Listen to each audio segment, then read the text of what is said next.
बच्चे हमने ये भी जान लिया है कि अगर बात आप करते हो ऐसे ग्रुप ऑफ वर्ड्स की जो ग्रुप ऑफ वर्ड्स आपको कंप्लीट मीनिंग ना दे, उसको हम लोग क्या कहेंगे? तो याद रखना बच्चा पार्टी, जो ग्रुप, हाँ बिल्कुल, फ्रेज उसको हम लोग कहेंगे। At the gym, at the parlour, है ना, एट स्विमिंग पूल, तो ये फ्रेज है हमारा, ध्यान रखोगे बच्चा। आने वाले दिनों में हम लोग इसमें एक और चीज जोड़ेंगे, क्लॉज। ठीक है, एक और चीज हम लोग जोड़ेंगे, क्लॉज। लेकिन क्लॉज हम लोग कब जोड़ेंगे? जब हम लोग पहले पूरा एक बार सेंटेंस कंप्लीट कर लेते हैं। क्योंकि हो सकता है वहां पे कुछ मेरे बच्चे होंगे जो इंग्लिश का अपना सिलेबस देख रहे होंगे, सीए फाउंडेशन, सीएस फाउंडेशन वाला, तो उनको फ्रेज, क्लॉज और सेंटेंस, ये तीनों चीजें पढ़नी है। और वैसे भी बेसिकली इन तीनों चीजों को ही पढ़ना चाहिए। तो बच्चा बट इसमें ध्यान रखना, हम लोग जब सेंटेंस के टाइप्स की बात कर रहे थे तो हमने देखा था कि there are 5 different types of sentences. First we have already completed, that was declarative sentence, assertive sentence or affirmative sentence. What we have learned there, we have learned that declarative, assertive or affirmative sentence is that sentence which ends with a full stop, first thing. Second thing, it is that type of sentence which affirms something, which declares something, okay, which asserts something, मतलब जो कुछ बताता हो, कुछ बयां करता हो, कुछ कहता हो, है ना। उस सेंटेंस में आपको कभी भी question mark, mark of interrogation, mark of exclamation, है ना, उसमें कभी भी आपको रिक्वेस्ट, ऑर्डर, फॉरबिडनेस या फिर आपको किसी भी तरह का एडवाइस, ऐसी कुछ चीजें आपको सेंटेंस में नहीं दिखाई देंगी। That sentence is known as declarative sentence. बाबू हम लोग पढ़ के गए थे। बच्चा पार्टी याद करो, इस डिक्लेरेटिव सेंटेंस के बाद हम लोग दूसरा सेंटेंस पढ़े थे, नाम था imperative. What we have learned there in imperative sentence, we have learned that imperative sentence is that sentence in which we advise someone, we request someone, we forbid someone, we order someone, we command someone to do something। नहीं, ध्यान रखना बच्चे, advice भी अगर आप किसी को दे रहे हो ना, भले आपने वहां लिखा नहीं हो, ये अलग बात है, आपने अपने सेंटेंस के डेफिनेशन में एडवाइस वर्ड शायद ना लिखा हो, हमने शायद वहां ना लिखा हो, ये अलग बात है। लेकिन याद रखना बाबू, अगर आप एडवाइस भी दे रहे हो, अगर आपको मन करता है तो वहां लिख सकते हो आप। एडवाइस भी दे रहे हो आप किसी को कोई कमांड दे रहे हो, कोई रिक्वेस्ट कर रहे हो, कुछ मना कर रहे हो, फॉरबिड कर रहे हो, है ना, कुछ आपको ऑर्डर आप किसी को दे रहे हो बाबू, तो ये 5 चीज आप अगर कर रहे हो बाबू, it means that sentence directly relates to your imperative sentence. ध्यान रखना पड़ेगा बाबू। हमने इस इंपेरेटिव सेंटेंस के लिए अलग अलग एग्जाम्पल देखे थे। गो एंड सिट देयर, है ना, please bring a glass of water for me, ठीक है, do not live in a bad company, बुरे संगतों में मत रहो। तो ये सारी कुछ हमने ऐसी चीजें देखी थी बाबू। ठीक है, जैसे मान लो बाबू कि इसमें मैं एक नया वर्ड आज जोड़ा हूं, एडवाइस। तो अब ऐसे केस में एडवाइस के लिए हम लोग क्या कह सकते हैं कि you must consult a doctor, तुम्हें डॉक्टर से जरूर कंसल्ट करना चाहिए, है ना। तो हम लोग क्या दे रहे हैं? हम लोग एडवाइस दे रहे हैं, नहीं बच्चा? तो you should consult a doctor, तो ये एडवाइस हम लोग दे रहे हैं। तो एडवाइस भी अगर हम लोग किसी सेंटेंस में दे रहे हैं बच्चा, तो याद रखना वो सेंटेंस इंपेरेटिव है। किसी सेंटेंस में अगर हम किसी को मना कर रहे हैं कोई काम को करने के लिए, वो भी इंपेरेटिव है बच्चे, याद रखना। आ जाओ बच्चे, आज हम लोग अपने तीसरे सेंटेंस के साथ चलते हैं, और आज का हमारा तीसरा सेंटेंस आ जाएगा बाबू, ऑप्टेटिव था ना शायद? देखो तो ऑप्टेटिव था, हाँ चलो। तो लिखना बच्चा, ऑप्टेटिव सेंटेंस।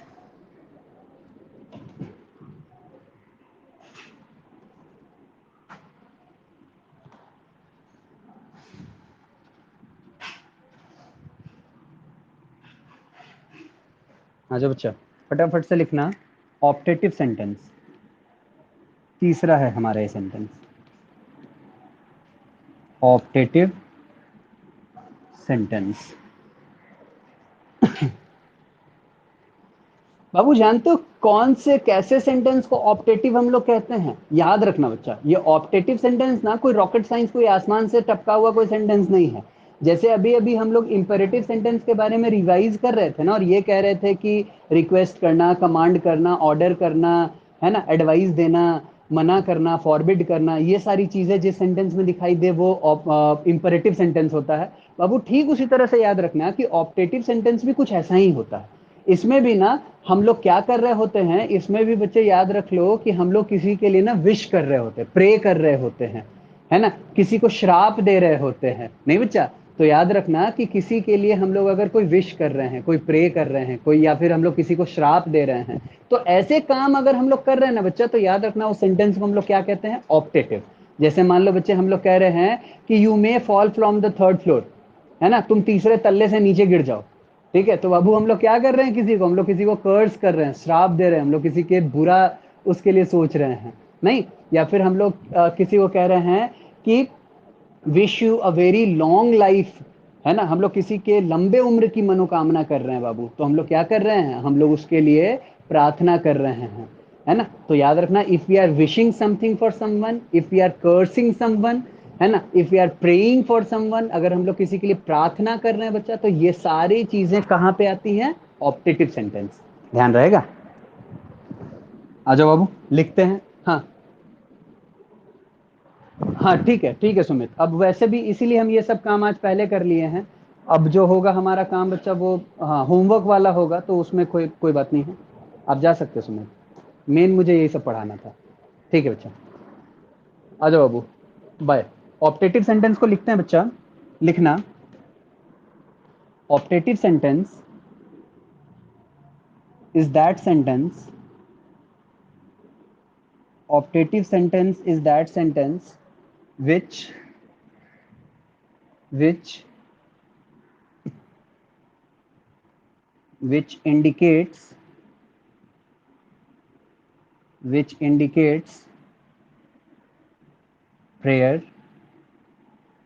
जो प्रेयर इंडिकेट करे, विश, जो विश इंडिकेट करे, कॉमा कर्स, जो किसी के लिए कर्स इंडिकेट करे। बाबू कर्स का मतलब किसी को श्रापना, किसी के लिए भला बुरा कहना, है ना, वो कर्स कहलाता है।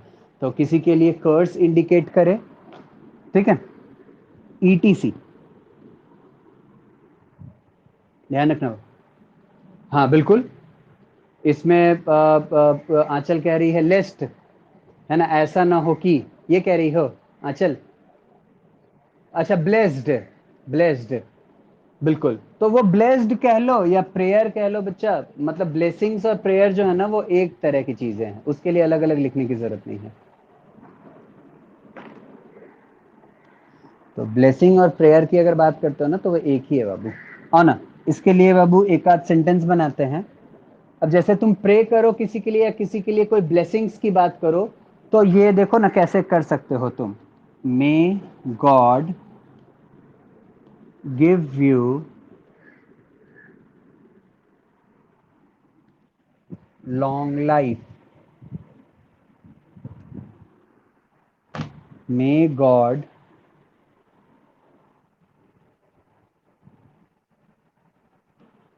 गिव यू लॉन्ग लाइफ, है ना, भगवान तुम्हें लंबी उम्र दे।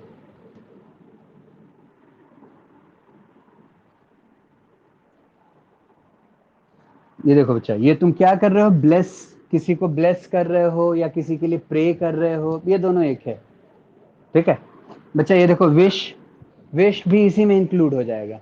तो तुम्हें एग्जामिनर ये बताएगा नहीं कि देखो भाई मैं किसी के लिए प्रेयर कर रहा हूँ, मैं किसी के लिए प्रे कर रहा हूँ, मैं किसी के लिए कुछ विश कर रहा हूँ, ब्लेस कर रहा हूँ, कर्स कर रहा हूँ, नहीं, वो तुम्हें खुद ही पहचान लेना होगा बच्चा कि अच्छा इस सेंटेंस को पढ़ के ऐसा लगता है कि इसमें तो कहीं श्राप की बातें आ रही हैं सामने, कहीं वरदान की बातें आ रही हैं, कहीं प्रार्थनाओं की बातें सामने आ रही हैं। तो आपको, तुमको बाबू उस सेंटेंस को पढ़ के समझ लेना होगा, और नीचे ऑप्शन दिए रहेंगे कि find out this sentence is of which type, है ना, इंपरेटिव, ऑप्टेटिव, एक्सक्लामेटरी या फिर इंट्रोगेटिव। तो तुम्हें पहचानना होगा कि अगर विश है, किसी में प्रेयर है, ब्लेसिंग है, कर्स है, तो सब हमारा ऑप्टेटिव है।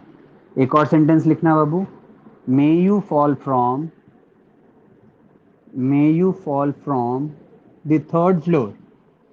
देखो बच्चे, किसी के लिए ना श्राप मांग रहा है, किसी को, किसी के लिए ना, मतलब वो श्राप दे रहा है किसी को कि तुम तीसरे तल्ले से गिर जाओ, टांग हाथ तुम्हारा टूट जाए, है ना, अल्लाह को तुम प्यारे हो जाओ, नहीं बच्चे।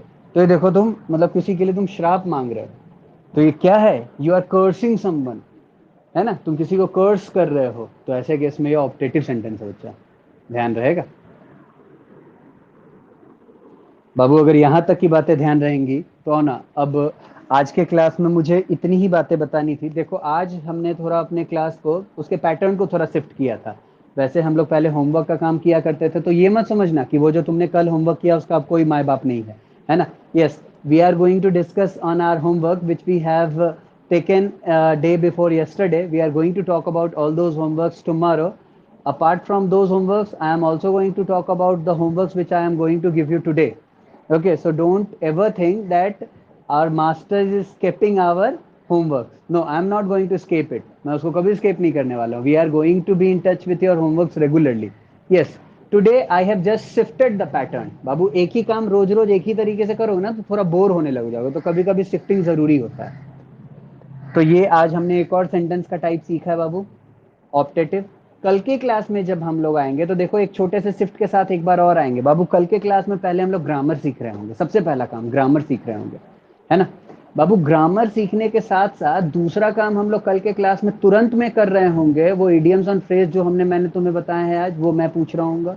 जो मैंने बाबू आज तुम्हें वो जो वर्ड मीनिंग जो हमने सिनोनिम एंटोनिम की बातें की हैं वो, और उसके साथ में दो चार वर्ड्स और, पांच वर्ड और ऐड कर लेना, है ना। मुझे लगता है कि आज हमने शायद शायद 6 वर्ड्स के सिनोनिम्स और एंटोनिम्स देखे हैं, तो 7, तो 7 5 12 हो जाएगा। तो 12 वर्ड मुझे कल तुम लोगों से चाहिए, इंट्रोडक्टरी ही वो पूरा हो जाएगा। इंट्रोडक्टरी में टोटल 12 वर्ड्स ही है ना, 12 13 वर्ड्स हैं, तो वो इंट्रोडक्टरी तुम्हारा कंप्लीट हो जाए। 18 है, अरे बाप रे, अरे बाप, बहुत है तब तो, ठीक है। फिर भी हम लोग 12 पे ही पहुंचेंगे, तो 12 वर्ड लेकिन बाबू कंप्लीट।